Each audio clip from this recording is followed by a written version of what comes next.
જય દ્વારકાધીશ, જય ગંગા મૈયા, હર હર મહાદેવ।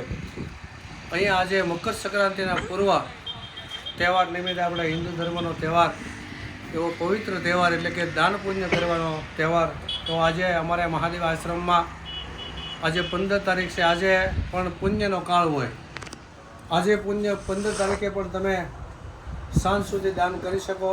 તો એવા જ અમારા એક દાદા કે જેઓ રામજીભાઈ પટેલિયા, શામ એસ્ટેટ બોકર, એને અમને અનેક કથાઓમાં નાનું મોટું યોગદાન ખૂબ આપેલું છે। અમારા કાર્યના જે ભગવત કાર્ય કરી ધર્મનું કાર્ય, એ ધર્મના કાર્યમાં અમને ખૂબ સહકાર આપેલો છે।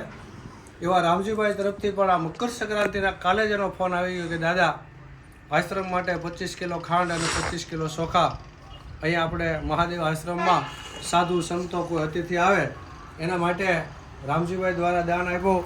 તો ભગવાન શિવને ચોખાનો અભિષેક કરી, ખાંડનો અભિષેક કરીએ અને ભગવાન શિવજીને પ્રાર્થના કરી કે અમારે વેલજીભાઈના પરમ સ્નેહી મિત્ર વેલજીભાઈ કાપડિયા, અમારું જે મહાદેવ આશ્રમમાં સેવા કર્યાના પરમ મિત્ર, અને રામજીભાઈ દ્વારા અમને અનેક પ્રકારના નાના મોટા દરેક કથામાં 12-13 કથા કરી, બધી કથામાં યોગદાન। અહીંયા મહાદેવ આશ્રમમાં કાંઈ પણ કાર્યક્રમ હોય, ભગવાનનું કાર્ય હોય, તેવા રામજીભાઈ તરફથી અમને ખૂબ મોટું યોગદાન। અને આજે મકર સંક્રાંતિના દિવસે, આજે એના 15 કાલે 14 તારીખ મકર સંક્રાંતિ, આજે 15 તારીખે 3 વાગ્યા સુધી પુણ્યનો કાળ છે। તો આ રામજીભાઈ દ્વારા અમને અહીંયા મહાદેવ આશ્રમમાં ખાંડ અને ચોખાનું દાન આપ્યું।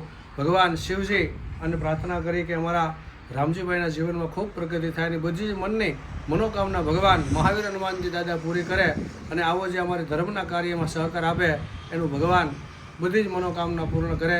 એવા દ્વારકાધીશના શરણોમાં પ્રાર્થના। જય જય મહાદેવ, હર હર મહાદેવ, જય ગંગા મૈયા।